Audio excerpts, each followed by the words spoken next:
Book Club podcast. Today we're finally discussing Asura's Wrath. It's about that time.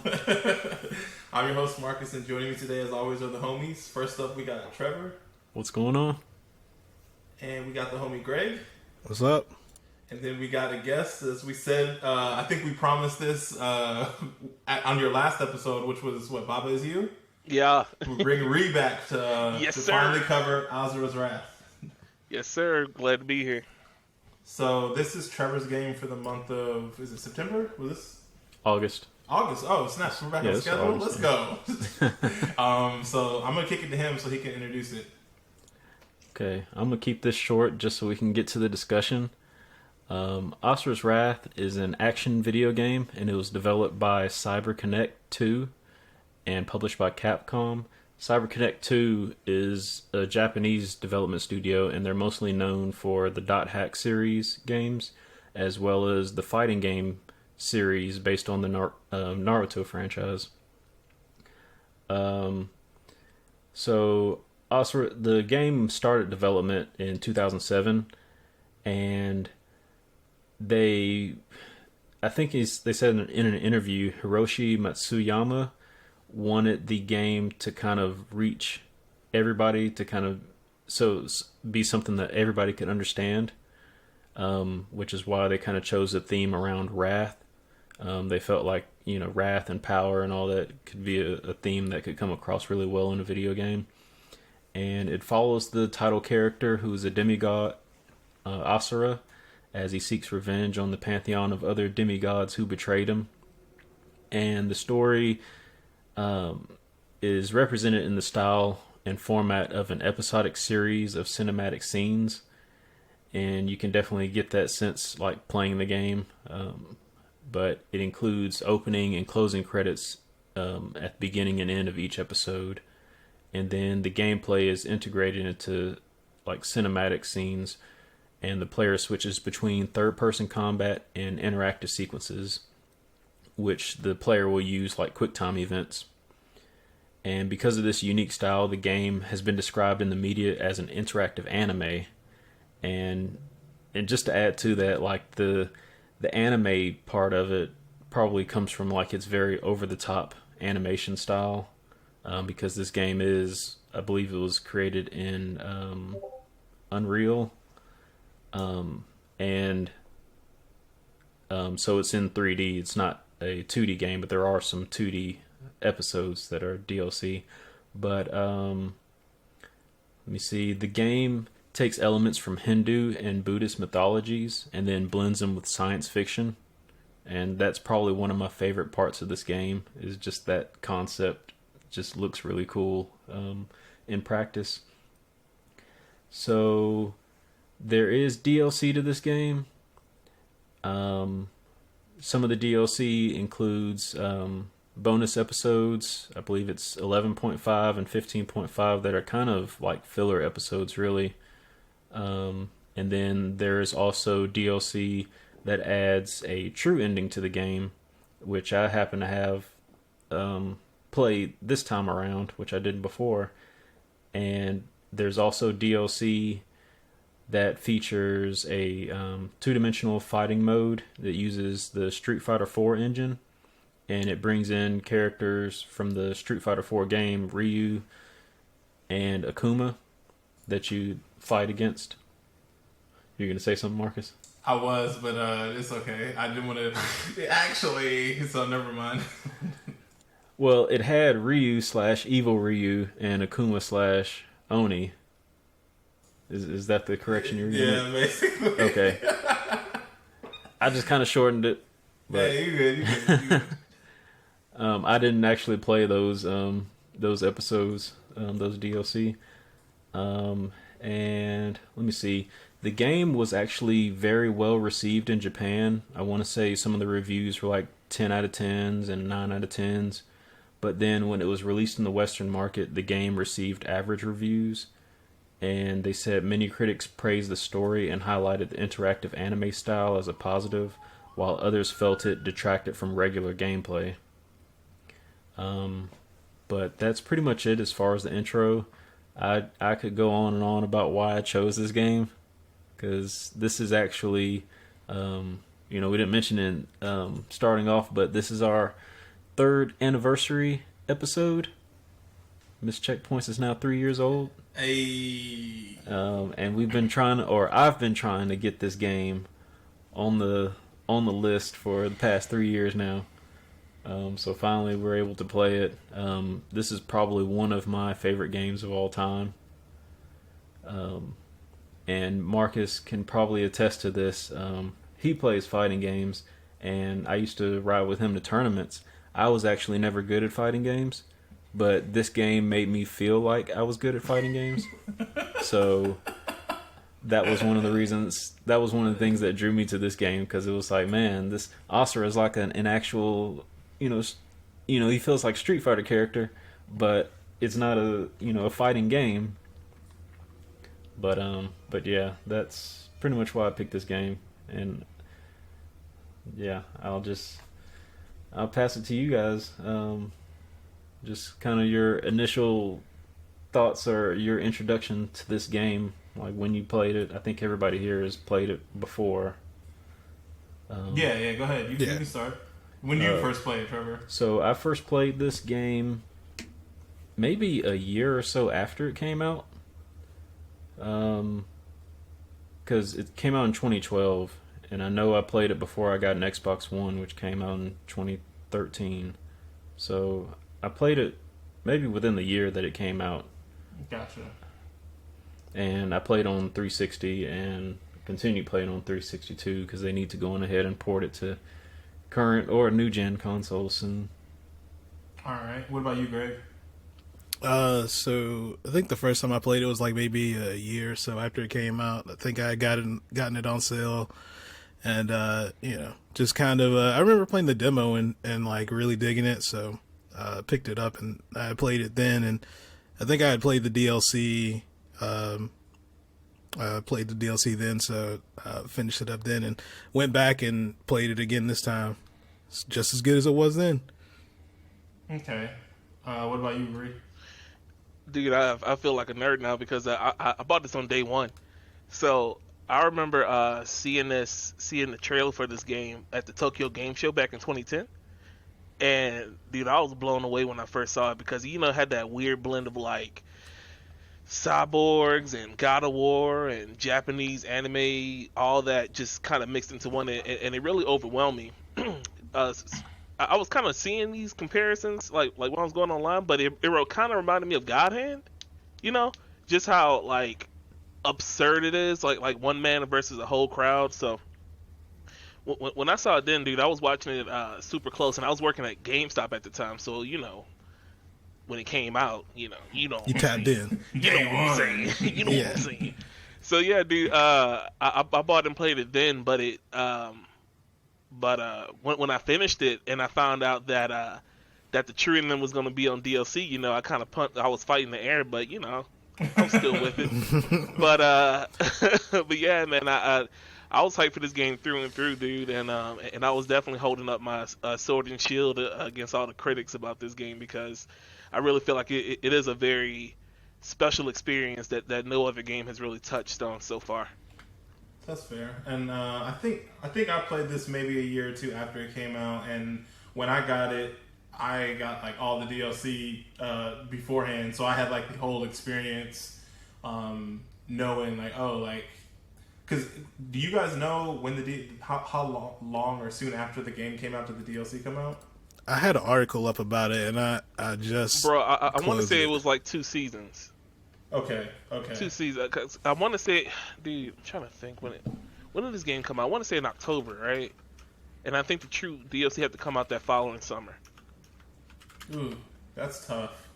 Oh yeah, dude. Because I don't even think the true DLC was like the first DLC. I think because I don't know if you guys bought the filler DLC for this game, but there's 2 animated episodes. Yeah, I had those. I think that came out first, right? And then like the true stuff, ending. And then the true ending came out. I want to say. Well, one of the things that I always like joked about this game was like you have the ending, and then if you had a certain amount, I think to unlock these alternate like episode 18, you had to have like X amount of S ranks beforehand, and that was the true ending, and then the DLC was the true ending. Yeah, I'm like, bro, come on, and I think partly like the reason why that game had like kind of a shifty foundation was just because Capcom meddling in there is like, okay, how much money can we make off of this thing? That was the height of Capcom saying like, oh, you want this thing? You better pay up. And like the whole, like I think that was the time too when games were still doing like, oh, you want to buy this game used? All right, well, you're gonna go ahead and cough up that money to be able to play this game online because man, I never really linked the two to that of like buying a used game and them still wanting to make money off of it. So if you want to play this game, then so you have to run them ducats. But yeah, man, I really think the DLC turned a lot of people off from that game, which is why people didn't buy it a year or two later to when everything was released. I remember advising people, even I liked the game so much, I was like, yo, don't get this because you're gonna get involved and you're gonna be mad at the end when you find out that the rest of the game is coming sometime later, Yeah. I think that was like right off the trails of the cross Tekken on this DLC stuff too. So Capcom was already like, I mean, the same thing. Yeah, like they were like notorious for that because I think that was the same case with Marvel as well. Like the characters were on the disc, and you were paying to unlock them. Whew. Yeah, so you bringing back bad memories now, boy. I remember those times. Jeez, I remember those discussions. Why do we have to pay for game? We already paid for the game. We own the game. Why do we have to pay to unlock stuff that we already paid for? Yeah, I don't want to have that conversation anymore. It hurts. It hurts, man. All right. Well, so everybody here has played the story DLC, I guess, right? Yeah. And Trevor, so you haven't played the Street Fighter stuff, right? I didn't either. Oh, did you have it though? No, I don't have it. I thought about it, but it was like $2 each. Man, so you played it, right, Reed? Yeah. Okay, good. Because I need we need to talk about it a little bit. So, guys, I got a confession. Yo. Remember how we talk about those games where you play them the first time and you really like them? Don't do it. And then you play them again, and then you're like, damn. Mm-hmm. So we got the number 1 was Brothers, number 2 was Brutal Legend. I'm gonna go ahead and chalk up Asura's Wrath as number 3 for me. I feel it, dude. I definitely feel it. I don't know, like it's a little bit of like multiple things going on. Like I wanted to talk about this with you guys so bad, but I didn't want to paint the conversation we were going to have, so I ended up like just ranting at Dante mostly because I knew he wasn't going to be on the episode. But like I just like I don't F with this genre of game. Like I realized that like I had that issue with Ninja Gaiden. I had that issue with God of War? When we played? No, Metal Gear. When we played Metal Gear, Hold up. I'm gonna let you continue. I'll let you go. This game is not. I mean, this is even the same thing that when we just played. Me, Dante, and Trevor earlier this year had a bonus cast where we played Shadows of the Colossus. And like, that's a better version of this game. Like, I just want to fight the bosses. I don't want to do anything else. Like, the other stuff is so boring and bad in this game. It's so bad. Like, I don't want to fight the Goma. Like, I don't like the vehicle sequences or whatever you want to call it when he's running on foot and you just hold the X button, or when he's flying through the air. All that stuff is garbage in this game. And I was playing on hard, so that maybe skews my perception of it, because like I'm getting hit for more damage and I have to like deal more damage in order to end the sequence or whatever. But like, it just wasn't fun at all. So the way I played this game was that any level that I had already gotten S rank, like on the normal difficulty, I just played it on easy just so I could get a gist of the story and take notes for this episode.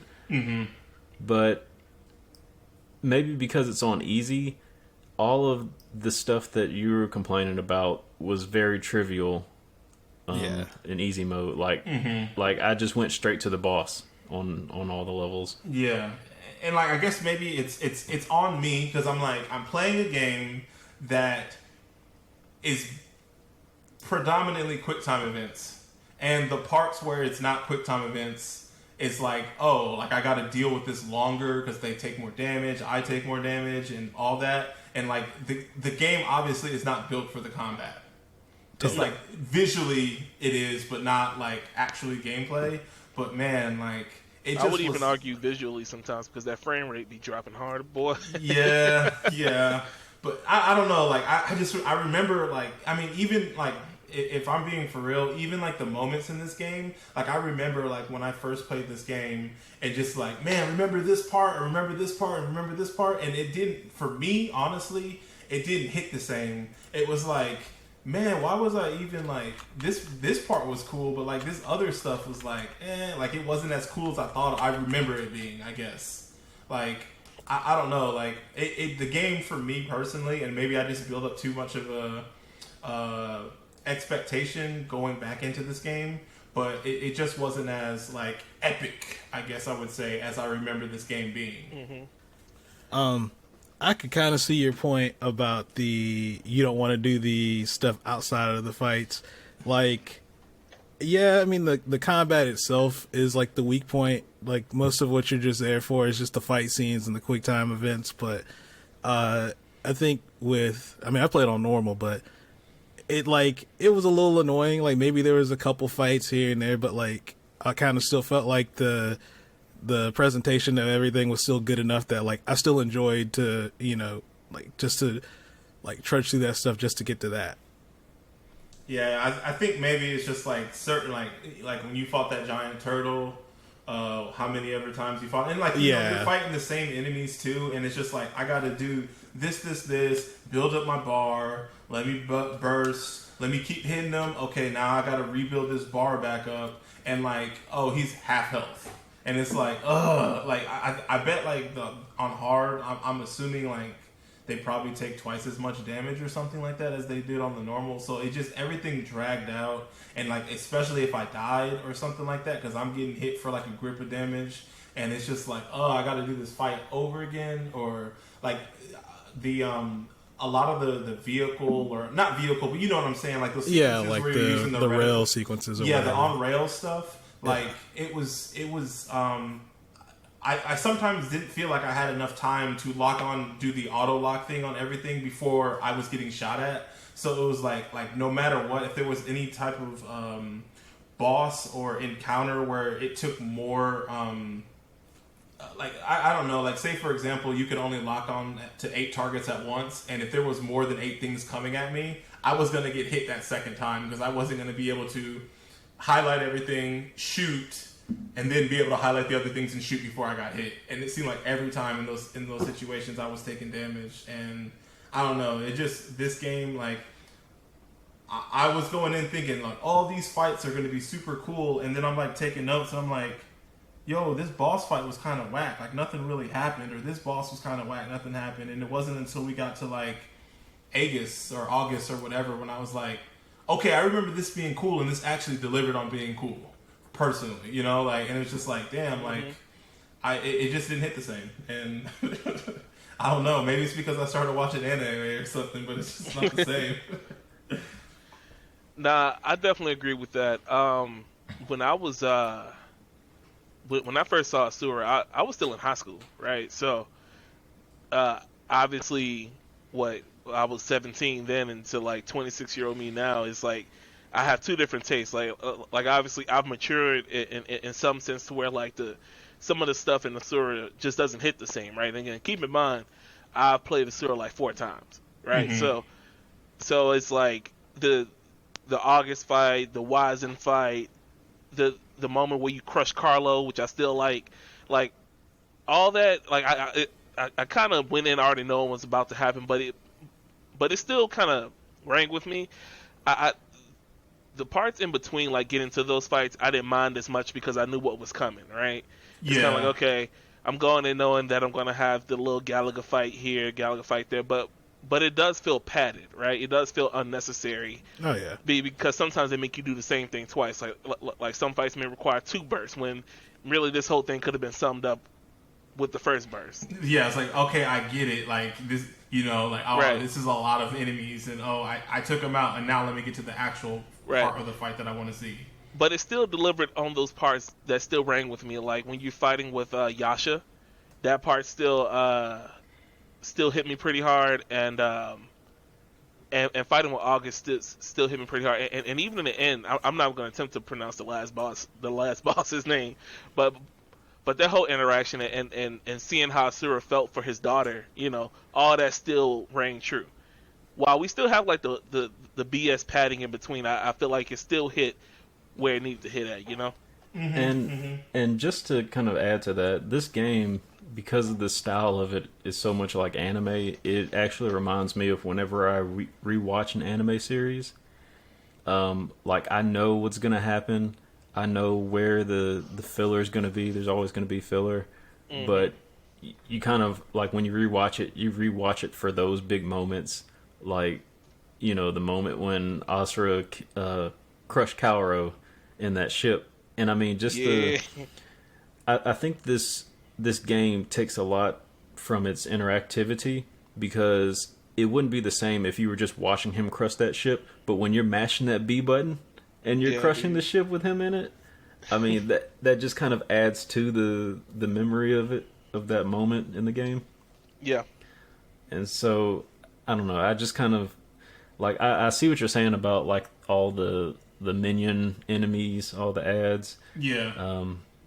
But like, I don't know, I guess because I wasn't playing on hard, so those enemies barely had any health, and whenever I attacked like the larger enemies, those smaller enemies would get hit in the crossfire and just die. Yeah. And so I could just kind of move through it. Go ahead. But yeah, I was mainly playing just so I could get to those moments that I remembered in the game. And that's kind of what, you know, held it together for me, was knowing that this was coming up. And yeah. Like, just kind of aside, just adding into that padding. I didn't notice it before, but when I was researching the game and found out that, you know, of course CyberConnect's name is all across the game, like all the way through it. It didn't really hit me up until this playthrough to realize that I'm playing like a Naruto game.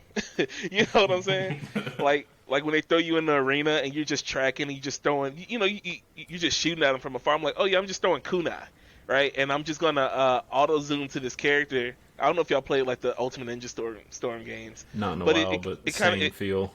It kind of has the same flow, right? It's like you throw, you try to catch them staggering, then you dash in on them, and then you just mash, right? And then like you get to a point and then you do your super move.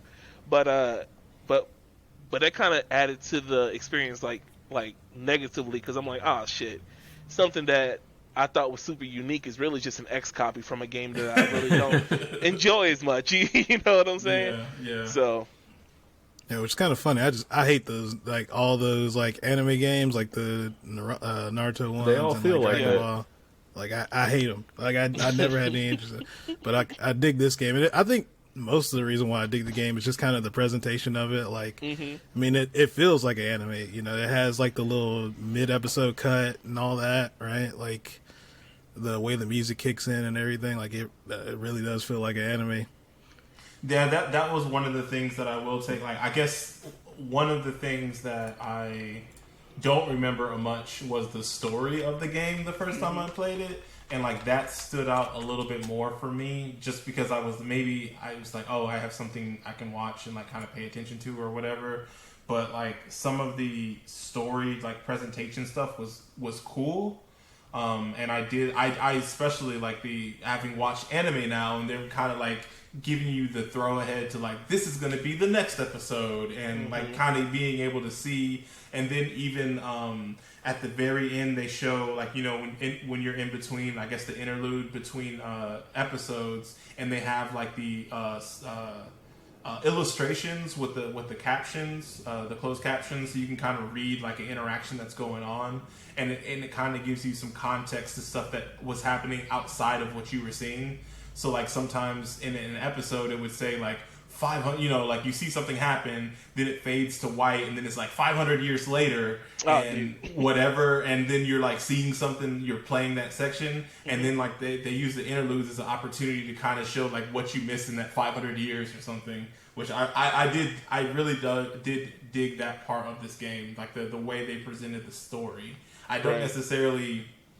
The story is cool, and it is very anime and like delivered, and like I would argue that it's maybe not as good as some people would say it is. Hey, yo, chill out. No, I mean, like, I guess for me, there like a lot of the interactions that they have, like, and it's because we're only seeing a snippet of this game, but like, I don't really seeing Asura and Yasha's relationship. I don't really like.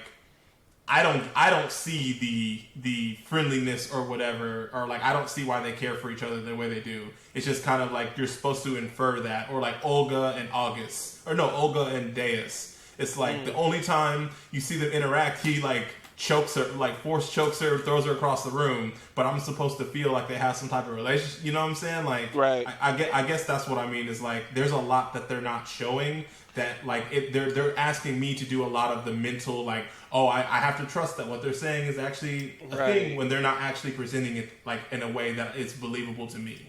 I agree with that.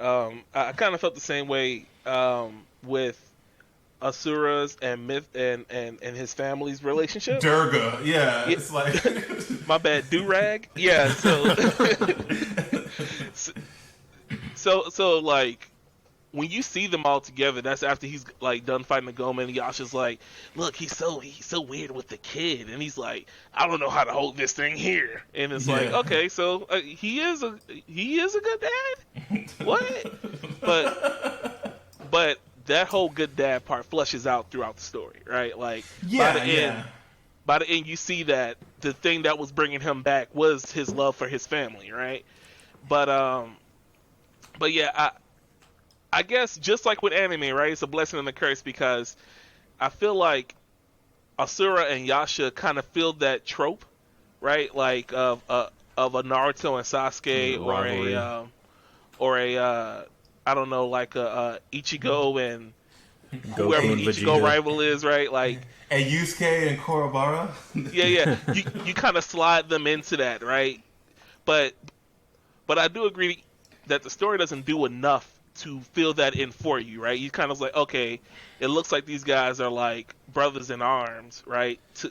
To an extent, and I don't know if it's from DLC, but I want to say Deus took Yasha up under his wing, and August took Asura up under his wing, so they were always rivals in that sense, right? So yeah, and it was kind of like it was sly because like they don't even like when you first meet Yasha, you don't even know they're like family, right? And you know he's just like he fights you, and then I think doesn't Yasha like karate? He beats you, karate chops you, and then you're in lava. Yeah, and then it's like afterwards you're like, oh, that's his brother-in-law. Like yeah. And then it's like, yo, like how are these dudes? Like, what is their relationship? Then you find out in that DLC, like you said, that they were trained underneath two different generals and they were rivals. And then it wasn't until the DLC.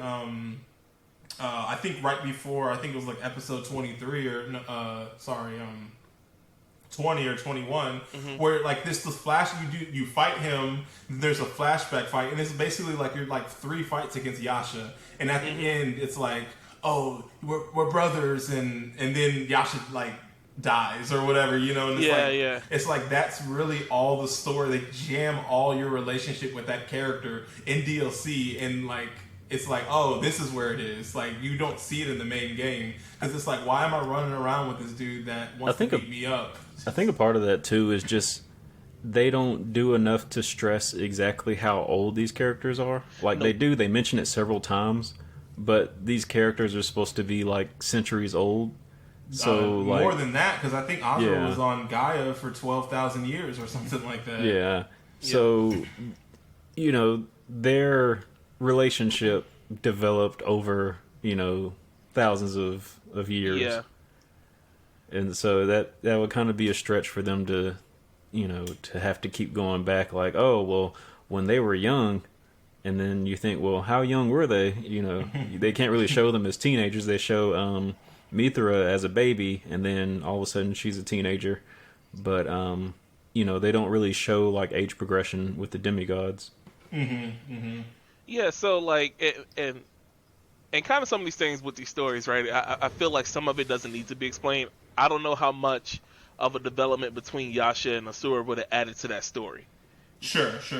You know what I'm saying? It was just like they tried to think. To me, it was like, yo, episode 21 is supposed to be the big bad sad conclusion between these two characters, and I'm like, I'm not really invested though, and that was the thing. It was just like, I get like this moment is supposed to be weighty because this guy has been helping me out or whatever, but like I'm having to do all the work in order to make that thing in order to believe what they're presenting to me, I guess. Yeah. You know, it's like, oh, I'm supposed to be sad because Yasha sacrificed or took out whatever component out of his chest and gave it to Asura, but it's like, I don't really believe, like, the character that I've been seeing wouldn't have done that. Yeah, like, the game is definitely assuming that you've bought into the world and you're loving what's going on right now. You know? Instead of just saying, like, okay, maybe the player isn't totally bought into this world, and maybe we need to show them more elements of it, but, you know.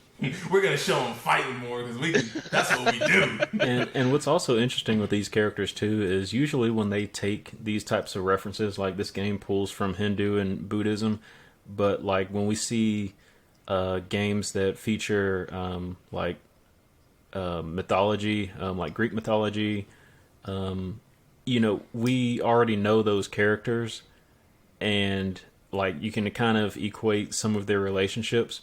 With these characters, they're more so like they're, you know, based on those religions, but they're not based on any particular characters or gods that have relationships. Yeah. I mean, and don't, like I said, it's not like it didn't make or break or whatever, but it's just something that like kind of stood out to me is like, you know, watching Asura interact with, you know, Mithra and Durga or whatever, and seeing how he reacted when the Emperor got, and like, you know, even seeing how he interacted with that girl on Gaia, it was just like more believable. Even though he's like this big bad angry demigod, it'd have been more believable seeing him give Yasha his heart than the other way around. Because it's like, I don't know anything about Yasha. He just like, as far as I can tell, he's vain because he always wears a mask, and that's really he's related to Durga, and he fights Asura all the time. But then I'm supposed to see like he gets, I guess like we're seeing him have this change of heart that he's, you know, like, oh, like I'm actually on the bad guy side and I need to do right and everything, and oh, maybe Asura isn't a bad guy after all. But like I don't know, it's just now that's something that I noticed. This go round that kind of annoyed me was the fact that Yasha found out after X amount of centuries that that maybe this plan isn't gonna flesh out too well. You know what I'm saying? Because because coming back into the game before I played and watched it again, I was like, why was Asura pissed off at the demigods again? I didn't know why until I saw the demigods just like straight up kill the civilians. Yeah, like and I was like, oh, well, obviously they're killing so they could build up their kaiju beam, right? So I'm like, okay, that's cool, whatever. And then old dude was like, yeah, I'm gonna just do it because I like doing it, smush, you know. So, and I was like, oh, okay, now I kind of get it. But for Yasha to sit there and be like, wait a second, what? What's going on? And I'm like, dog, you're supposed to be the smarter of the two, and you're sitting here just like at Deus Ex's side, not even like noticing any of this stuff, and I'm supposed to assume that you're the wiser one of the two, like make it make sense, you know? Exactly. And I actually had a note, like it was somewhere in the second act where it almost seems like Yasha is just completely oblivious to why Asura is so mad. Like they took his daughter. Like he just wants his daughter back, and like, Yasha's just kind of like, "Why are you doing this? Why are you turning against us?" Yeah, because he definitely came down there to whoop his ass, and he was just like, "I don't know why you're coming back, dude." I'm like, dude, come on, man, come on. And I forgot Buddy's name, but dude with the long hair who actually killed Durga. Sergey, yeah, and I'm like, man, for you to be as crafty as you are, you didn't know Sergey was a maniac? You know what I'm saying? Like, you spent all this time next to this guy, and you just now noticed that he could have possibly had something to do with Asura being banished. I'm like, Yasha, I love you, but come on, dog. Yeah, it was something about Yasha, because it's like, okay, like, we can say that, like, I guess, were they telling Yasha, like, oh, I don't know, Asura went mad, he killed the Emperor, he killed his wife, and we're gonna put, Mithra in some ball just to keep her safe from him, and, like, are you supposed to believe, like, at no point did he not talk to his niece and kind of, hey, so what's up with your dad? Like, why did he snap? At no point did he ask her. At no point. Which kind of and this is me, the player, crafting the story for the game, right? Which is why I felt like he felt so compelled to help Asura because he couldn't, because he was so blind, right? And I'm finna get real hammy here. That's probably why he had the mask on the entire time, because he really couldn't see. You know what I'm saying? Bars, or he didn't want to see. So when the mask finally came off, that's when he started helping Asura more. You know what I'm saying? And he actually saw. I'm sorry. And that's when he started bringing all of it together. And I think that's why he ended up sacrificing himself, because he realized that I'm actually part of the problem, and Asura is the solution. So let me go ahead and take myself out of the equation altogether, because I've done enough damage, And that's probably a part of his mantra too, because his mantra is melancholy. Oh, really? Yeah. Okay, yeah, that was another thing where they so you start off with the 8 guardian generals and it becomes the 7 deities, and at one point, I think it's in the DLC, they like finally named the mantras. Yeah. So it was like you didn't even get it in the main game. I think it was like that chapter. Yeah, it was the episode 11 and a half. That's so trash, man. And so, like I said, the 8 mantras are pride, greed, lust, sloth, vanity, violence, melancholy, and wrath. And so, like, we obviously knew Asura's wrath, and we knew vanity. We knew Sergei was vanity, and then they said in the DLC that Deus was pride.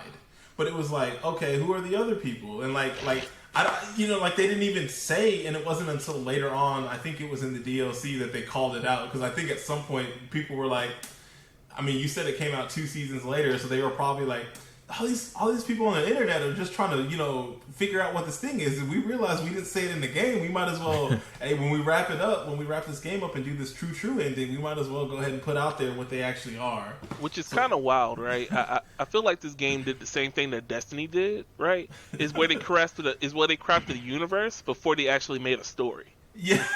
You know what I'm saying? So I think I remember reading that. It's like the guy was so fixated on, like, okay, we need to make this like nice, like so he said that they crafted the world before they actually had a script. You know what I'm saying?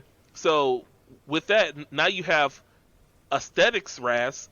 Okay, I'm sorry about that, but now you have all these aesthetic heavy things with no context behind them. And with that, you have things like, oh yeah, Yasha was also melancholy. Yeah, you remember that? Like, no, yeah, I don't. Exactly. You know what I'm saying? Like, I think I remember when I first bought the game, I bought the collector's edition, right? And it came like a little art book, and I remember seeing that in the art book, but I gotta have the art book to see that. I can't just be a guy who just picks up the game and I get that context. You know what I'm saying? So yeah, I feel like the game definitely drops the ball in that sense, but it's just a fun ride, man. What's weird too is that they wouldn't add that to show like a connection to the Hindu or Buddhism, right? Because just knowing that the game is called Asura's Wrath, a lot of people might take that and equate each of those to like the 7 deadly sins, even though there's 8 of them. Yeah, they have wrath and violence. I'm like, what's the difference? Like, I was trying to figure that out, and I'm like, yeah. Like a lot of, when I found that out, I was like, okay, who is who? And they gave me 3, and I'm like, I guess Sloth is the fat dude. I guess. I guess Greed is the lady. I don't know. None of it matters, and I think that's the worst part about all of this to me. Like, well, keep in mind, right? Asura fanboy over here, but I can definitely talk about my phase flaws, right? Like, it felt like none of that mattered towards the end. Is it okay if I talk about the ending? Yeah, I mean, Is there anything else that, like, I guess we are mostly talking around this game, but like, I mean, Sure, we can talk about the ending, and then we can talk about the game, I guess. Okay, so like, even with all of this being done, like, the storing of mantra, the wasting of mantra, demigods, semigods, whatever. At the end, it was just the golden spider. You know what I'm saying? It felt like all of that didn't even matter towards the end because Asura blasted through all of it, and the true thing at the end had nothing to do with any of this context. You know what I'm saying? I really felt like having the big bad be something that's totally removed from everything. It kind of felt like it was cheating almost, because you have this guy Asura who went through all of this stuff with these 7 deities, and then when you beat them, and then you beat the big bad Goma, and then it's like, okay, yeah, none of that mattered anyway because the golden spider had a plan anyway.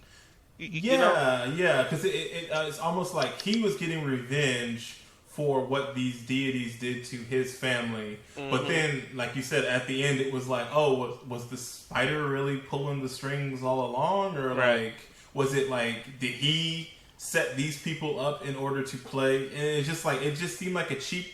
Honestly, it literally did make the DLC seem like kind of like a cash grab. Because I'm like, if I hadn't played the...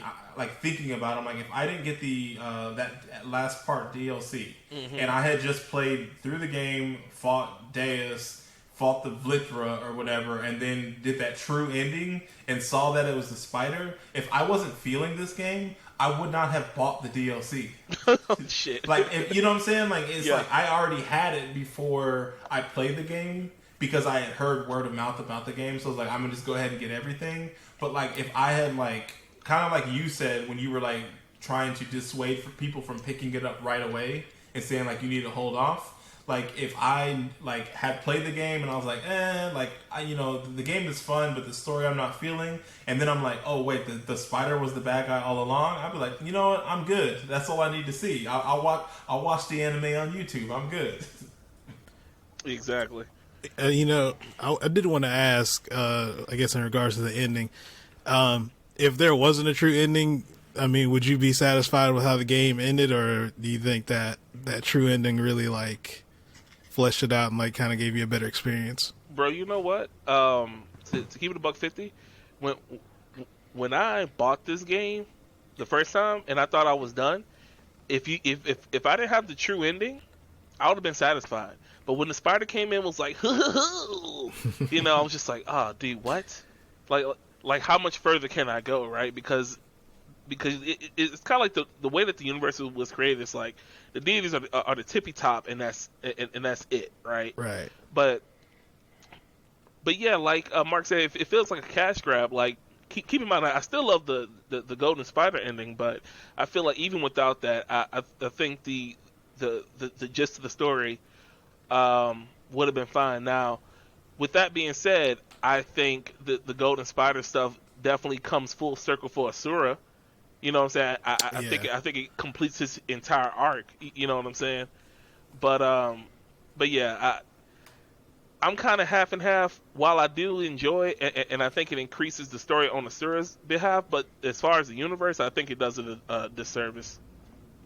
How do you feel about that, Trevor? So when I originally played this game, I didn't have the DLC. I actually didn't play the DLC until this playthrough for the podcast. None of the DLC, not even the 11. Well, I played 11 and a half and 15 and a half. Okay. But I didn't play the true ending. So I was honestly satisfied with the way it ended.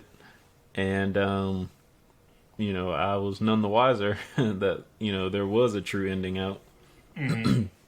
Yeah, maybe it came out after I had already finished the main game.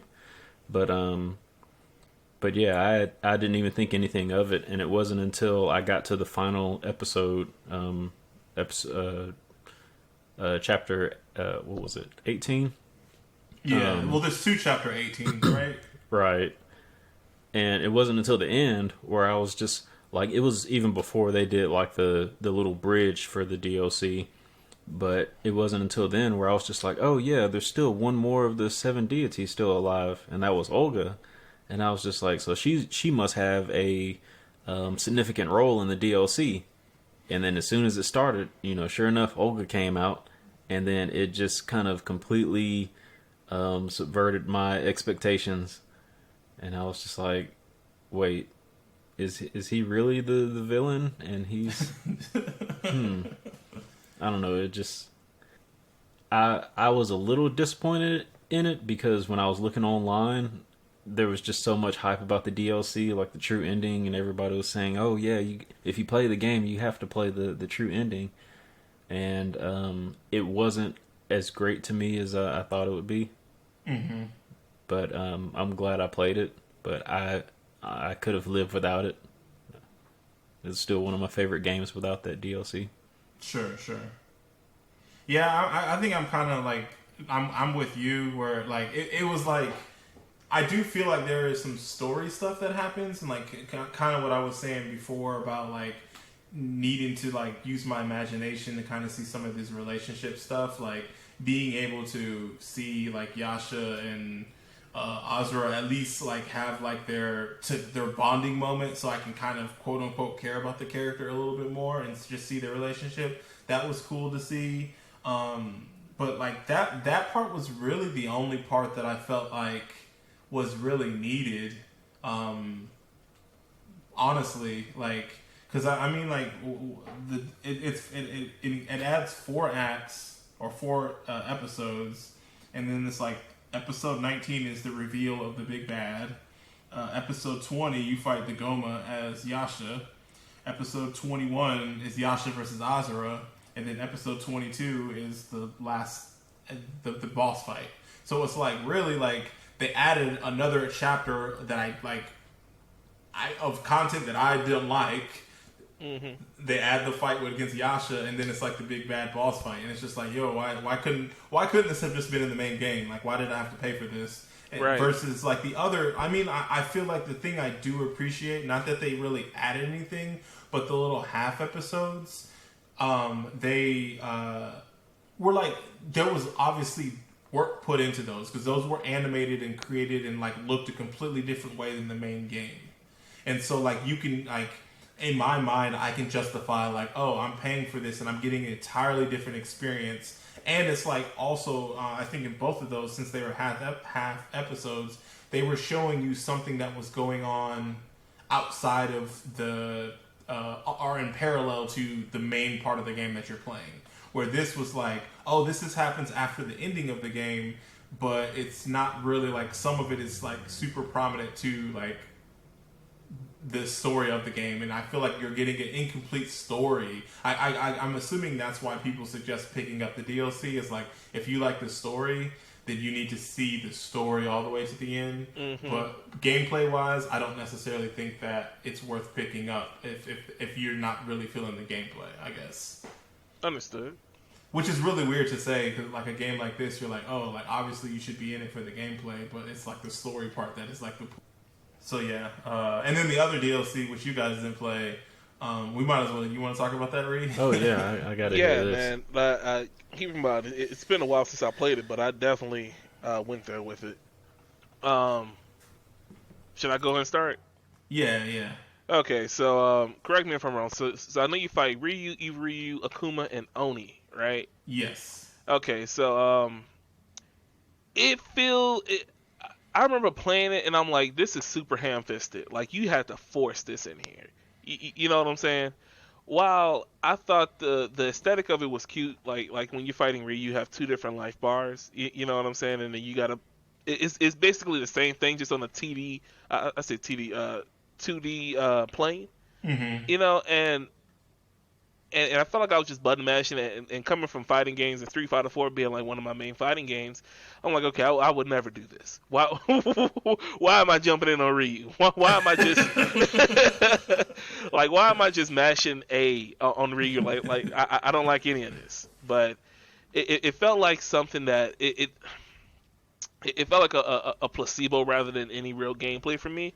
Did not enjoy it. I liked the Akuma fight a lot more, because that one felt it felt like it had a little bit more to it. Like the end, it was just what Akuma and Asura like going at each other, you know. So it seemed like they fought forever, but which kind of fit in that universe a little bit. Mm-hmm. but everything else, I'm like, why am I fighting Ryu on the moon, dude? Like, this doesn't make any sense to me. But Yeah. So have you guys seen what the fight looks like?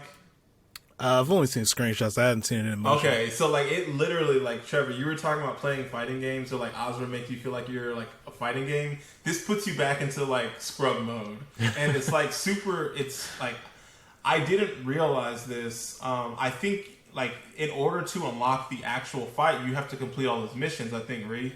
no, I just bought it. Wait. So you could just do the no mission part from the jump? I want to say I just bought. Well, keep in mind, it's been a while, but I could have sworn like I had to buy this, and then I was just able to play it. Okay, because like I'm not sure about the prerequisites. For me, from what I remember, I thought you had to do the missions, and then after, like, because there was like 5, like each of these fights had 5 prerequisites before you could get into the main. I that's what I thought, but maybe I'm tripping. Maybe you could go in from the jump, but it was things like beat Ryu with under 40% of your life. Beat Ryu, get a perfect on Ryu, kill Ryu. Really? Yeah, defeat Ryu with a special attack. And those are like some of the prerequisites. Get a 10-hit combo on Ryu. If I remember correctly, maybe I'm not, like, you had to do those in order before you could do the no mission where you would fight Ryu. He would, like, you fight them in one round too. Yeah. And then it says like they get to continue, and then you see Ryu like breathing hard. He hits yes, you fight him again, you hit him with your burst, and then that starts the actual like fighting in not 2D but in like the 3D, and I think you end up like uppercutting Ryu to the moon. Yeah, dude. And so you take him to the moon, and then you fight him on the he's so mad he becomes evil Ryu on the moon, and then you fight evil Ryu, and that's where you fight him. The thing I do appreciate is they brought the ultras from Street Fighter, and so like I don't like Street Fighter 5 that much. I'm not gonna lie. I mean, nothing wrong with that. It's like it's not for me. Like I'm not gonna sit here and say it's a bad game or whatever. It just wasn't my cup of tea. Mm-hmm. When I got hit with the Oni Ultra, I was like, I forgot how beautiful this Ultra was. Yeah. And I was like, oh my god, man, Street Fighter. And it just got so nostalgic for Street Fighter 4. Like, I couldn't explain it. Like, seeing Ryu, like, because, like, the combos that they do, the quote-unquote combos, like, evil Ryu does his little, like, raise his foot over his head, like, a little step kick combo. Right. They have focus attacks, and like, everything. And, like, seeing that in a 3D atmosphere and like having to avoid that and everything, like it was really cool. And then getting hit by the Ultra, like it was really cool just to watch the animation and just be like, man, like remember Street Fighter 4? And like, yeah, so it was really cool. And like I don't think it was like the fights, the second parts when you're fighting Evil Ryu and Oni was really cool, but the fights, the 2D fights when you're fighting in the Street Fighter 4 way, it's fine. But yeah, and I would get super salty because I would get hit with stuff that is like they wouldn't do in the game, and it's just like this man just did whiff ultra, or he did like whiff ultra in the focus attack or something like that. I was like, I clearly punished that. Like I clearly punished that. But then, you know, Asura doesn't have any range or whatever. Maybe my jab is like 6 frames or something like that. So yeah, I don't know. I do like it, but I think like I'm like, who is it? Like, if you didn't play Street Fighter 4, who is this for? Right. Like this was straight up for people that play Street Fighter 4. Like, don't get me wrong. Like the fight on the fight in Asura Wrath's game mode is fun. Or cool, but the actual Street Fighter parts is just kind of like, man, they really dress this up for us nerds, us the FGC nerds. I definitely felt like I shouldn't have been paying for it though, you know. Sure, definitely. And that just kind of goes back into the downfall of this game. Like, this would have been really, really dope if it was like an Easter egg, right? But if you had to find it, yeah, right. Yeah. But since you already told me what I'm getting, and the surprise is ruined, I know what I'm getting, and I have to pay for it. Like, man, I could have definitely lived without this, because this isn't like while this is a very cute experience, this isn't necessary to the game at all. And if anything, it kind of betrays the mood I felt like they set for the game. Like things are just so astronomically big. You know what I'm saying? Then I go back to fighting the shoeless warrior. You know what I'm saying? So it's like I'm wondering if they like did this as a stopgap, or maybe they planned on releasing the true ending DLC sooner, but they couldn't. So like, quick, let's just throw this together and put this out there. You know what I'm saying? Like, yeah. Because I wouldn't put it past them, especially it's like we already got the assets. all we gotta do is release it. Absolutely. God bless me. Yeah, but like, and while I sound like I'm being kind of heavy on the game, like it's really cool that they put it in there. I do like when companies use their IPs in very fun ways and they're not as serious. But it's like, man, figure out what you want Asura to be real quick. You know what I'm saying? Like, is this a big, dramatic action game, or is it like jokey, campy, fun? You know what I'm saying? Yeah. But and then like really, this became like Capcom's greatest sin was not putting Asura in a Marvel vs. Capcom game. Yeah, that was going to be my question. Did they ever do that crossover? He is built for a versus game. Like I mean, you have the install super that he can just grow more arms.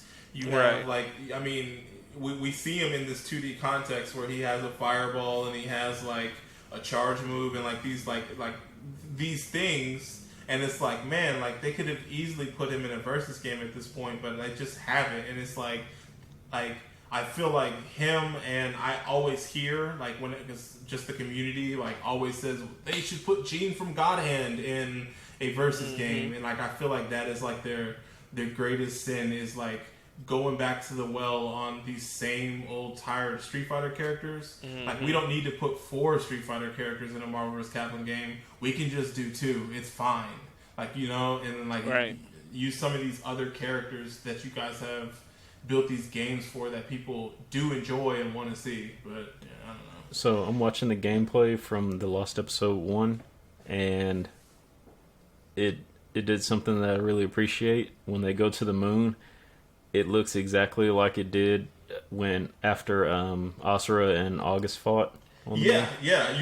Like, dude, and then it even shows like the sheath from August's sword on the moon too. Yes, like they literally reuse all the like they use like, you know, like the same models from Street Fighter 4. They use the same like intro screens, the versus screens. They use the same animation, like as far as the HUD from Street Fighter 4, and then when you fight in Asura's world, you're literally revisiting an environment that you like. Like Capcom recycles like a mug. right. Is there anything game wise should we talk about the other 2 DLCs? I guess while we're at it. Maybe the story? Have we kind of touched on that? Yeah, we can talk about the story too, sure. Yeah. Might as well. Should I kick it off or? Yeah, go ahead, man. Yeah, man. So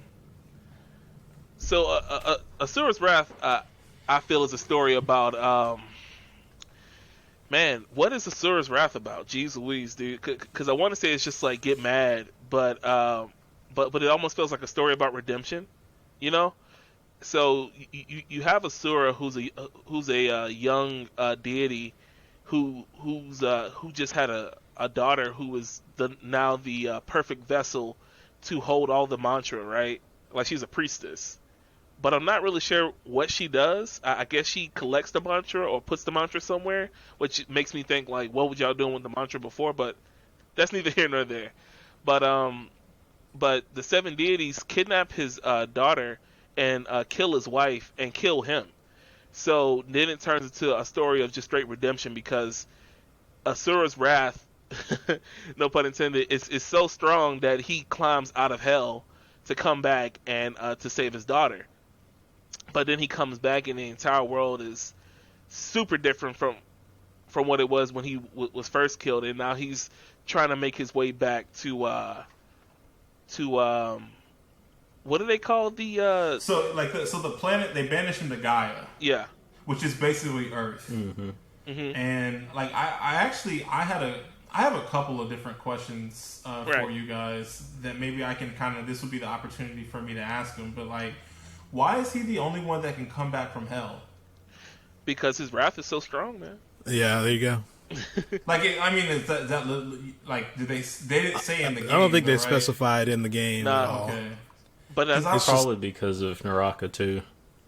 that's true. Yeah, And- Maraq's will. That would probably be the DLC answer. and I think that's what the in-game characters wanted to is like how do you keep coming back, you know? But I think it's just his sheer will is the thing that brings him back. Okay, you can keep going. Oh, yeah. Yeah. So step by step he goes and basically suns every single deity that has wronged him, almost on like Kill Bill, right? Like he goes on a hit to go and basically get his daughter back and seek his vengeance. But they seek him out first, right? So he runs into Wizen. That Wizen fight, dude, was really cool because when they first showed that fight off, it was way different. I don't know if you guys ever watched the Tokyo Game Show trailer for Asura's Wrath, but that game looked way different from what it is now. That game looked like it had combos, way more blood. Asura was picking stuff up, like he had interactables, he was ripping people in half, all types of stuff, right? But in the Tokyo demo, it was August who called down the big Buddhist finger to kill Asura. But in this game, it was actually Wizen's mantra form, where he was coming down to press on him. So again, Asura being Asura, his wrath willed him to punch the fist like 1,000 times, and it blew Wizen, who's now planet-sized. It eviscerated him, and it put Asura in a coma-like state. Right? Am I? Yeah. I was trying to think about it. Yeah. I remember everything. I don't know about the coma, but I believe you're right. Because I want to say Yasha comes right back down, like after that fight, and he's like, "Dude, what? You're alive?" and Yasha puts him down for good and sends him back to Naraka. Chops him in half. Yeah, chops him in half, dude, and then somehow Asura comes right on back. But something I thought was a funny side is like how all of the humans in that universe sound like sim characters. Yep. and then he runs into this girl who looks just like, well, Asura comes back from hell, and he meets a girl that looks just like his daughter. And this is where I think the most like story bits come in, right? Because here Asura finds out that the world is not better even after they kill him to make the world better, right? He's kind of having like this, okay, you guys killed me, but I come back and things are looking even worse. The Goma is still here, and you guys are still taking souls, and nothing is better. And that's when we run into Carlo, who's another one of the deities, who's one of their strategists, and basically Carlo just kind of drops the ball. He's like, look, these guys they willingly give their lives up to us. Why not? It's free mantra, and then we're gonna eventually take care of the big bad Goma. So you fighting us is pretty pointless. As a matter of fact, it's kind of productive to saving the humans. You know what I'm saying? And then Asura kind of sees like how they're treating the humans versus like the killing the humans shouldn't be a means to an end here, because you guys are not doing it correctly. And he goes and fights Carlo, and then he repeats this process for all the other deities, all up until Deus, and by this time Yasha joins his ranks, because Yasha notices like, hey, the deities are actually the problem here, and I'm part of the problem. So let's go ahead and try to dismantle the entire establishment of the deities. But kind of going off into this, how did y'all feel about the general story up until that point? Greg? I mean, it was, I don't know, what's the way, I don't want to describe this. See?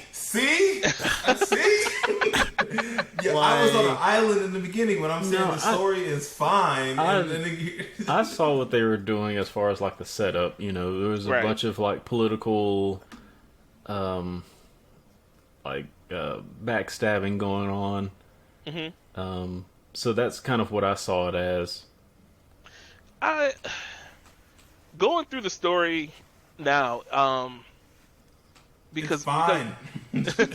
because before I was like, man, I really like this story because you remember August had a big sword and Asura had a bunch of arms. He was jumping around, but kind of just calming down and just kind of taking it like slowly. You see that the deities are way more corrupt than the beings that they're actually fighting, right? And while none of this is said and none of this is communicated, what I kind of got out of that, what I kind of got out of that was that Asura noticed that the Goma, while the Goma are an immediate threat, the bigger threat are the deities, right? Because one, you killed my wife and took my daughter, but also you're wreaking havoc on the humans that we're supposed to protect. You know what I'm saying? And I think that that whole theme was lost on me when I first played the game, because I just kind of felt like he wanted to kill whatever got in his way. I thought he was just laser focused on his daughter, which he kind of is, but I think with that he kind of checks the box. He kind of checks the boxes on heroism on the way there. You know what I'm saying? But and just my opinion, I thought the first act of this game was probably the weakest. You talking about with Wizen? With as far as story and gameplay. I mean, it really did feel like more of an intro and a tutorial to the game. Right. But I don't know, compare it to especially Act 2, compare it to some of the other acts, it was probably the weaker one in my opinion. Yeah, I was gonna say there's only the I mean, I think the first act or whatever you want to call it is just like the exposition. I think their only standout fight there was the fight against Wizen, right? Yeah, so I think it was kind of just setting up the stakes and what was happening, and I think things do kind of pick up in the second. But I mean, still, it's 6 whole episodes. Well, sure. A third and of the game. like one of the things that I saw, and like somebody, I like when we play these games, when we do any game, like I like to look on Metacritic and kind of read the negative stuff that people have to say about a game, regardless of if I like the game or not. And one of the things that I saw that people were saying was like, I got this game and I beat it. I skipped the story parts, and it literally took me an hour and 13 minutes to beat this game. And then somebody said, like, man, when I played this mission said my game time was 15 minutes or like whatever, but like I literally only played the game for 58 seconds, and like things like that. And I was thinking about it, and I was like, man, like even just you saying that, Trevor, when you're saying like they're like where they're setting this stuff up, but it's like nothing really does happen in the first act. So even though it's like six episodes, that doesn't really mean anything for a game like this, because like one episode may take 2 minutes to beat, another episode may take 12 minutes to beat. Right. So like, you saying like, oh, it's 6 minutes, or 6 episodes, it's kind of hard to like gauge that for a game like this, because like they're so drastic in like you may just like one episode may be, oh, you only fight like the Goma and a turtle, and then another episode like you fight Yasha 3 times. Right. There's definitely a pacing issue with this game. but yeah, but that was like the general story, and then after that the I guess you call it the true ending, right? When you run into the golden spider, the weird MacGuffin that was.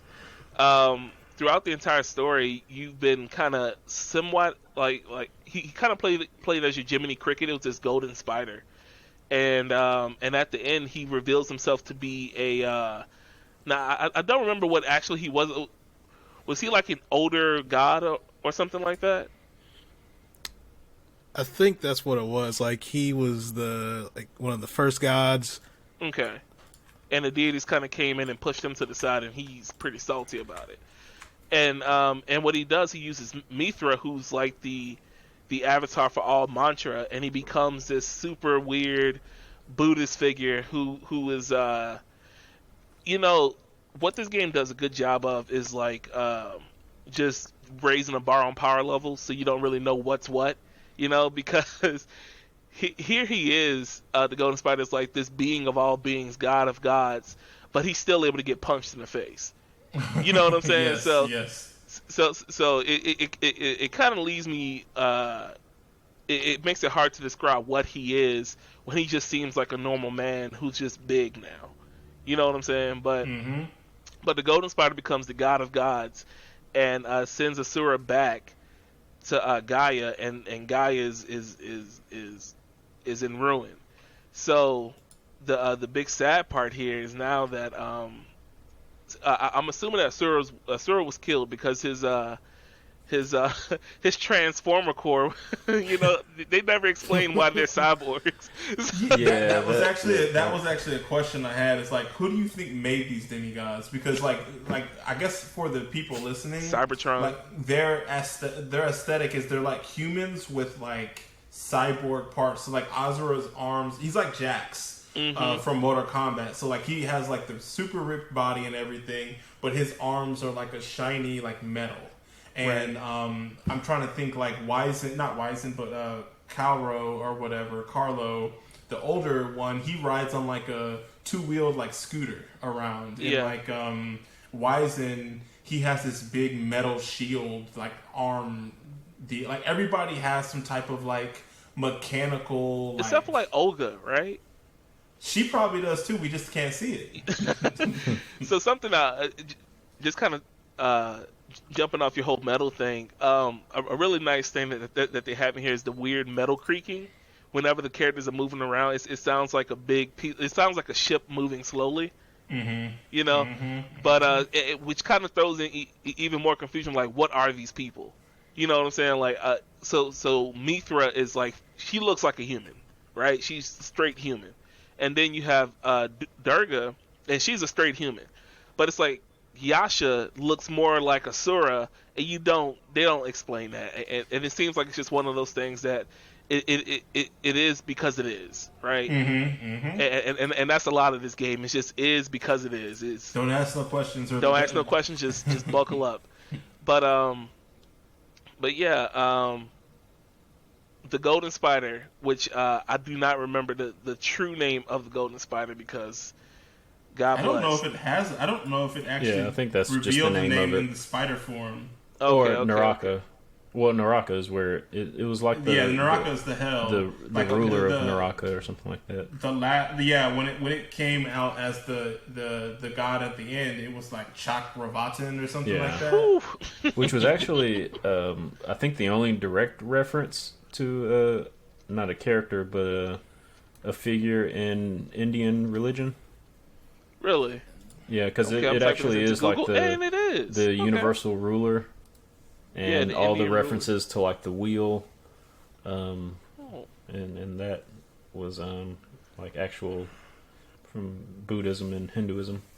See, it's kind of hurting my feelings that I Google searched this, and I'm seeing more about Asura than the actual text about it.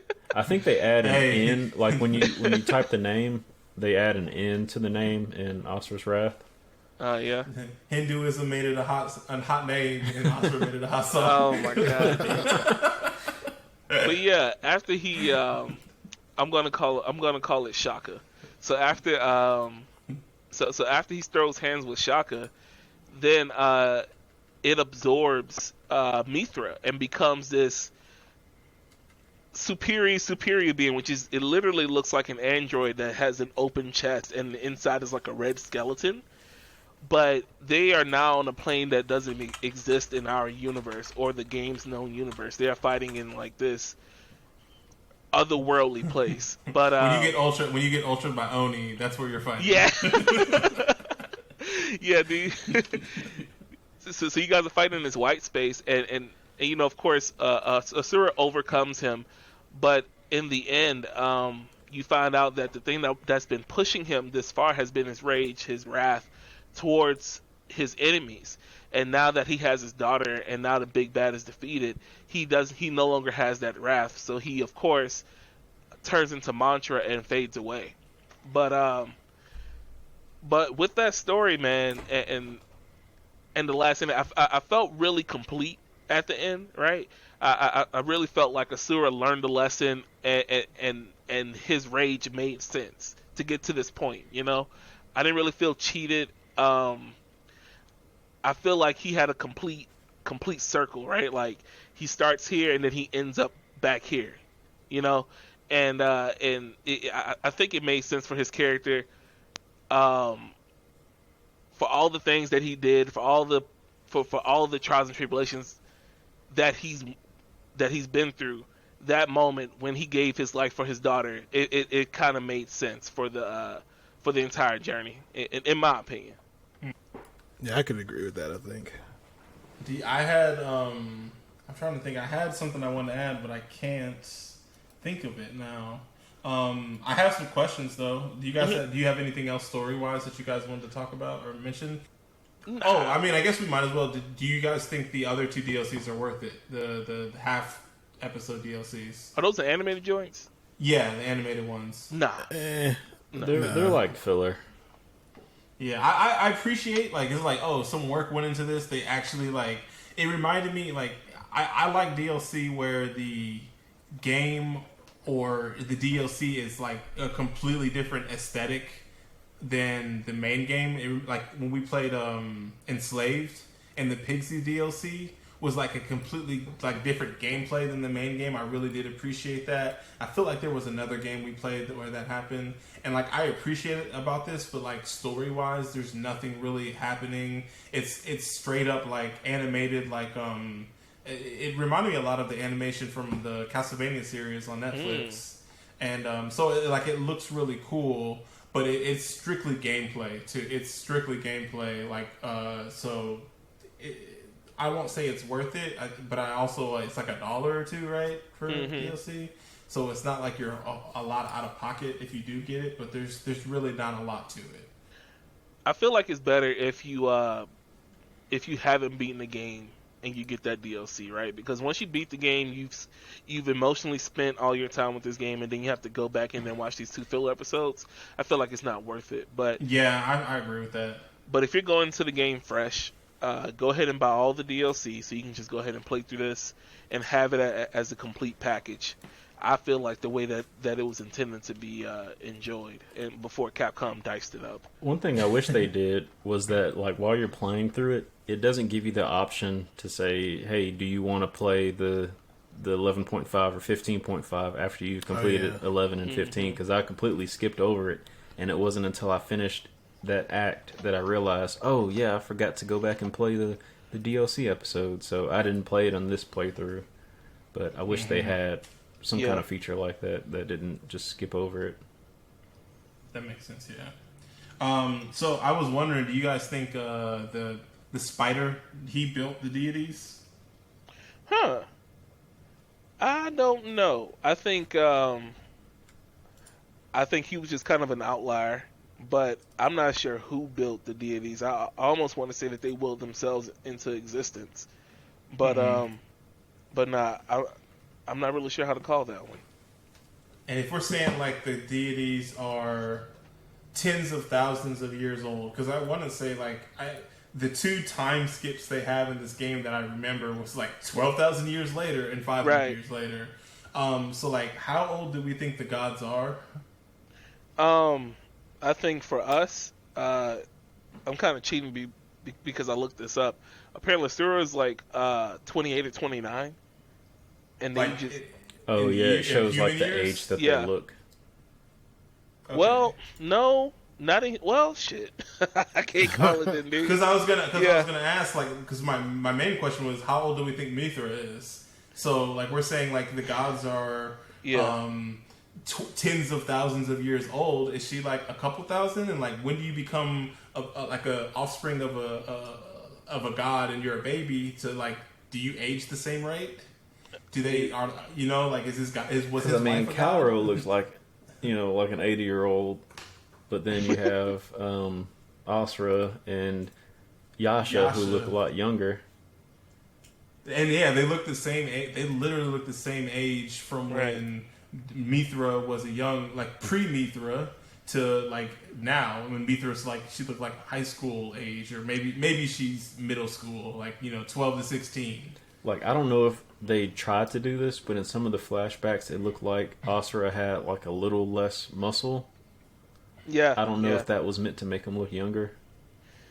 Yeah, dude. Yeah, probably. Because you see, like, August, like, you know, of course he's older than Asura.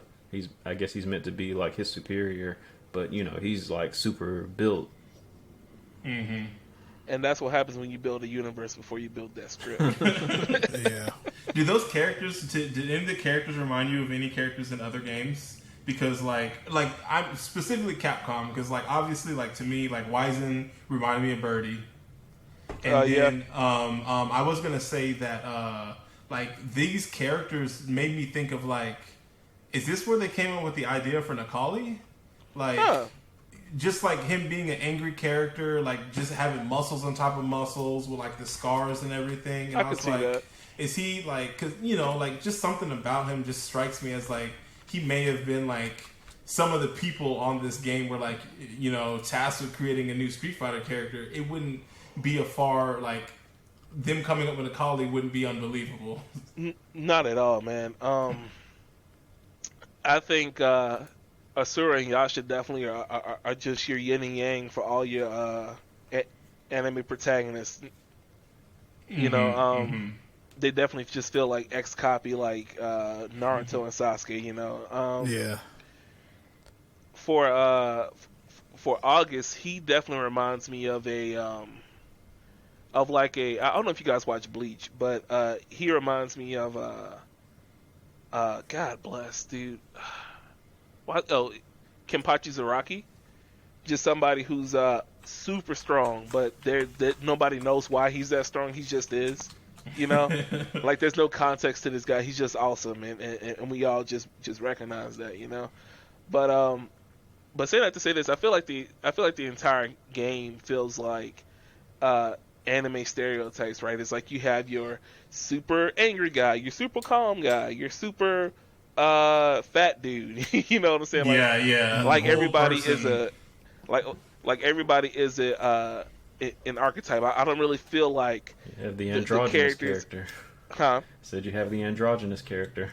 Right. Well, he was like the Vega to me. He was like, oh, this character is just like super vain, only really cares about looks. But yeah, exactly. It's just like just checking those boxes. Yeah, and that goes back to what I was saying again, man. That's what happens when you make that universe first, man. It's like you just throw these chess pieces in without really developing them. And just like, okay, we just need these things to happen. You know what I'm saying? And let's put these characters in this spot for these things to happen.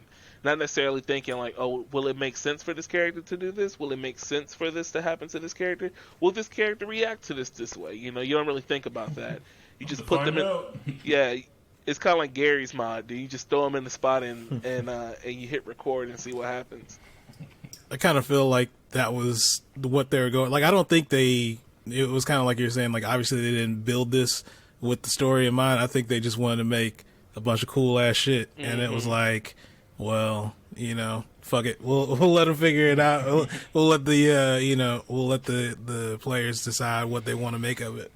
It's funny. Yeah. It's funny to talk about this now because I was watching a video about why arena games suck, like why arena anime games suck, and why they would never be considered like really good fighting games, and seeing that they are, and seeing how this game is made by CyberConnect, I feel like a lot of I feel like this game suffers from the same thing those arena fighters suffer from, right?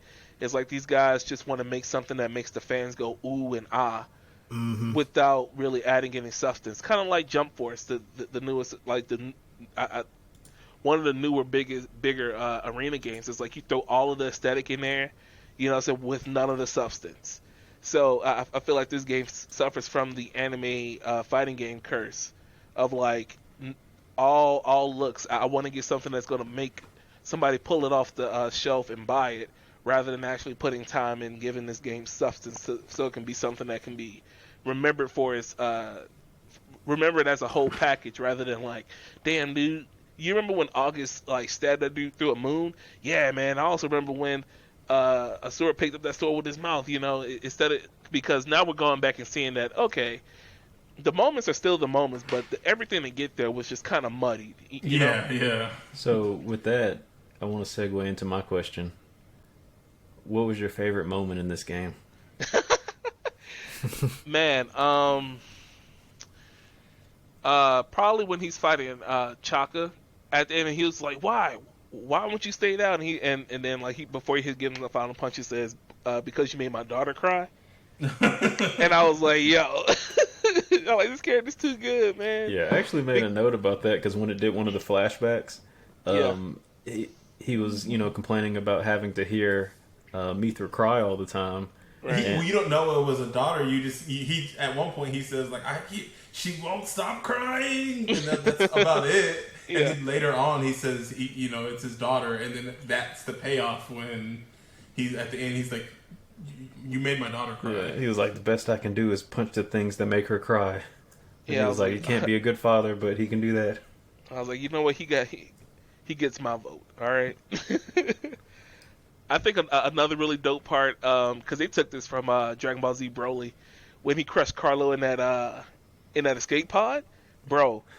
Oh yeah. When Carlo thought it was ejectocito time, and then you just press B to crush that thing, dude. I was just like, yeah, get him out of here, dude. Get him out of here.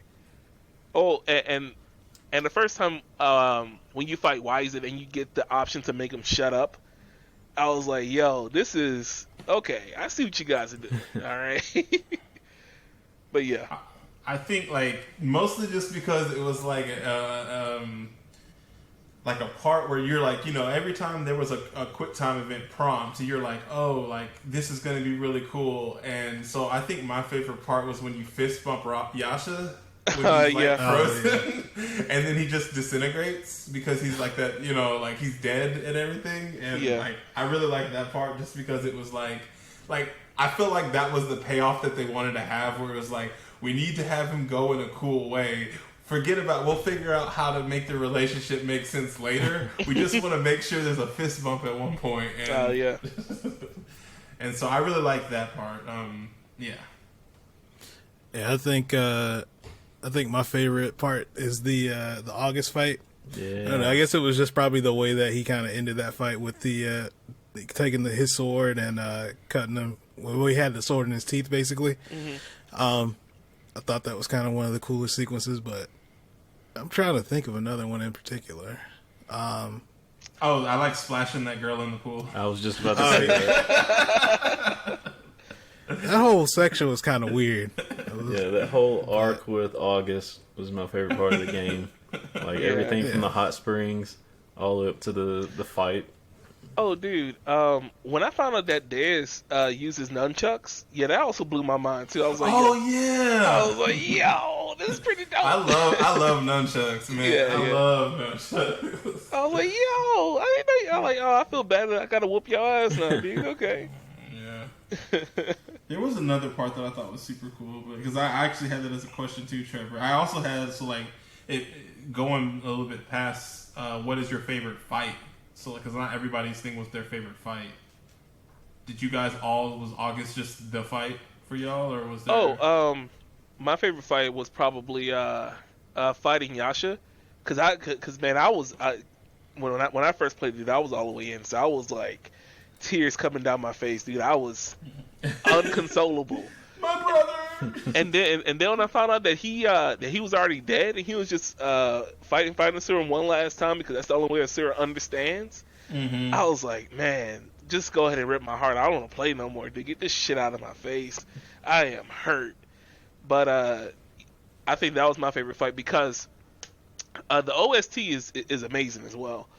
That because Yasha's theme, when it's like somebody's whistling and then it kicks in with that guitar. The cowboy. Yeah, it made man. me think of Phoenix Wright. There's like a theme in Phoenix Wright that I really liked, and it made me think of that every time I heard it. Yeah, he had the best theme for sure. I was like, man, this is you are tearing me apart right now. This is not good for me. But I also wanted to bring up, dude. Did y'all like playing as Yasha more than Asura? Because I did. It was about the same for me, really? Just because like I didn't feel like there's a difference in like mechanics. I mean, I guess he looks cooler, I guess, in some of the fight scenes, but I mean, outside of that, who was button mashing. That's what I'm gonna say. He had a different his like charge B was different, and his burst it launched people. and not his burst, but his heavy attack or his Y, and it can launch more than one person. So I saw him as the more like agile dive kicky kind of character. Yeah. So I didn't like him because dive kick characters are scrubs. April yeah, man, baby. I definitely. Of course he did. Jack Marq. But yeah, dude, I was definitely feeling that fight, man. But dude, I'm such a fanboy for this game, and to a fault, dude, because like I don't have one favorite moment. Like I love the entire package, as flawed as it is, man. I love every single bit of that because I feel like one part gives into another part, and another part makes another part feel better for me, you know. So like, but I do remember having a Native American tear go down my cheek when Yasha faded away, dude. Especially after that fist bump. Oh, good God. So, speaking of, you said you love every fight equally. What's your guys' least favorite moment in the game? Oh yeah, dude, the space battle with Shaka, because I was like, dude, I don't know what the hell I'm doing. Like, I want to get this over with. All of the Galaga battles were not my favorite because I died the most at those. Because it felt like at some point, like you're playing Ikaruga, right? You got to kind of just find a corner to sit in and to not get hit. And it's not like the game has conditioned you up until this point to learn how to play, right? You just kind of slap your face up against the stick, and then whatever happens, right? So to make the game harder towards the end, especially in a sequence that I've never had to put any real thinking power into, you know, I just wasn't feeling that at all. What about you guys? I think everything you got to do leading up to fighting Deus was kind of whack because it's like that's where you have to fight through a lot of the fodder, if I remember right. Like there's just a lot of just like trudging through like Goma and like the troops or whatever. Not Goma, but I guess it's the troops there. But yeah, that was probably like pretty whack. I mean, the fight once you get to him, I think it's cool, but yeah, leading up to that was kind of boring. So Trevor? this, I guess I'm disagreeing with y'all, but my least favorite was the Yasha fight in the DLC. Oh. Like the part where you're falling. Yeah, I didn't like that. Like it felt. That was when I messaged you, and I was mad because I hadn't talked to Dante, and I was like, I just beat this thing, the first part, then you have to fight him again, and you're falling, and like you can't tell any of how far you are from him or anything. Yeah. I hated that. The way, I don't know, the controls as well as just like your distance, and it seemed like he moved a lot faster than you did too. I don't know. I just didn't care for that fight. Yeah. For me, I guess maybe not not least favorite. Like I would agree with you, Trevor. But one that was disappointing is I actually wanted to fight Sergei, but the lead up to him was like you fight the Goma and then like you kill him in a cutscene, right? You curb stomp him, and like I wish you got to fight him because I was like, I guess that he killed your wife. Like, I know, and it was just like super disappointing that like he gets killed in a cutscene. And not like, you know, you actually get to fight him. So you never get to see like what his ability is or whatever. So that was like disappointing. And then also like just like I didn't like the fights against Ryu and Akuma. I like the fights against Oni and Evil Ryu, but the Ryu and Akuma parts I didn't like. I have one more question. How much of a sword has to go through you till you stop feeling it? Like if you get stabbed by a 12-foot sword, do you think you stop feeling it after like 4 feet? Does it hurt anymore? So are we using we using anime rules or are we using real life rules? Because what has anime showed me is that until it is sheath, nothing happens. Right. I don't feel a damn thing until that thing is back in the sheath. Okay. So I guess with this, man, and I'm gonna get real weebish here. So August's sword is so powerful that it's so quick that when it goes through Asura, he doesn't feel anything. So I'm gonna say no, man. And also, you know, damage in this game is totally like it. None of it makes sense, right? Because you punched August through a crater on the moon, but that didn't kill him. But a quick slash to the stomach that did him in. You know what I'm saying? So to answer your question, man, it is what it is. That was the part when I first played this game that I was just like, yo, this game is wild. When he basically takes a sword the size of the moon and stabs you through the moon, and that was my line. Like, you need to play Asura's Wrath. You get stabbed through the moon. Just get bobbed. I don't think I have anything else. You guys have anything that made else? me think. Did the sword go through his arc reactor? Nah. No, because it went through his stomach. Oh, okay. Beautiful game. Oh, wait. Hey, so Reed, great game, great experience? Dude, 11 out of 10 will definitely play again 5 years from now. Is this one of those types of games that you play like on a pretty regular basis? Not regular, like every day. Nah, but like, is this the game you revisit every couple of years? Yes. So this is definitely one of those games when like somebody brings it up, I just talk about it for about 30 minutes straight. And now that I've done this, it's going to get even worse because now I have more context to give people. So thanks. But yeah, it's definitely one of those games I revisit, if not just to watch a playthrough or to watch a moment or to talk about it, or to talk about what an Asura's Wrath 2 would be like. I think about this game a lot, like that, because what I think it did, right? It definitely came out during the time when everybody hated QuickTime events. Like, QuickTime events were like a poison, right? And here you have a game that is literally nothing but QuickTime events, right? And it still found a way to entertain you and tell the story and get its point across. And I was thinking, I was like, you have a lot of games that have really cool concepts, but the gameplay cannot keep up with the writer's brains, I feel like. And I feel like if you just make it cutscenes and QuickTime events and make it enjoyable, I think you can definitely have a series of games like that. Which I don't want to say that the Telltale series is a testament to that, but I definitely feel like it's kind of like that a little, right? But yeah, I feel like Asura has its own subgenre, and I don't know if there's any other games that do the exact same thing. What about you, Trevor? Great game, great experience? Absolutely. Like I said, they need to port this game to newer consoles, because this would end up being a game that I revisit every time they port it to a new console. Okay. And Greg, you? Great game, great experience? I'm going to say good game, great experience. Okay. I'm gonna also I'm probably along with Greg, and I'm saying this game is good and okay, good game, and it's a good experience. I think, like I said, like for me, this game, I had more reverence for this game my first time playing it. There's some things in here for me personally that I feel like are a little bit flawed, and I was not able to look past. But I also think that like that's coming from the context of like having experienced it before. So I think like this game makes it great, in my opinion, first impression.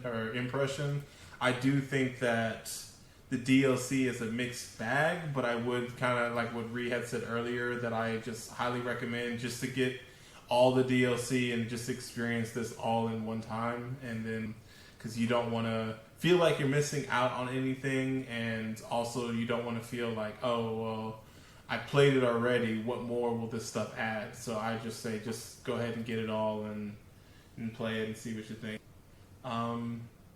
So that's it for Asura's Wrath. Where can people find you at, Greg? You can find me on Twitter at Boombox Hero, on Twitch at twitch.tv/Magnegro with a 0 instead of an O at the end, and youtube.com/C/Magnegro. Where can people find you at, Trevor? You can find me online at Lyric Unsung. Where can people find you at, Ray? On Twitter, I've actually started using that more now at Making Groceries _ I like the name. You can find me on Twitter at Potato Salad. If you you can find us on Mixed Checkpoints on Twitch at you can find us on Twitch at twitch.tv/Mixed Checkpoints. You can find us on Twitter at twitter.com/mcheckpoints.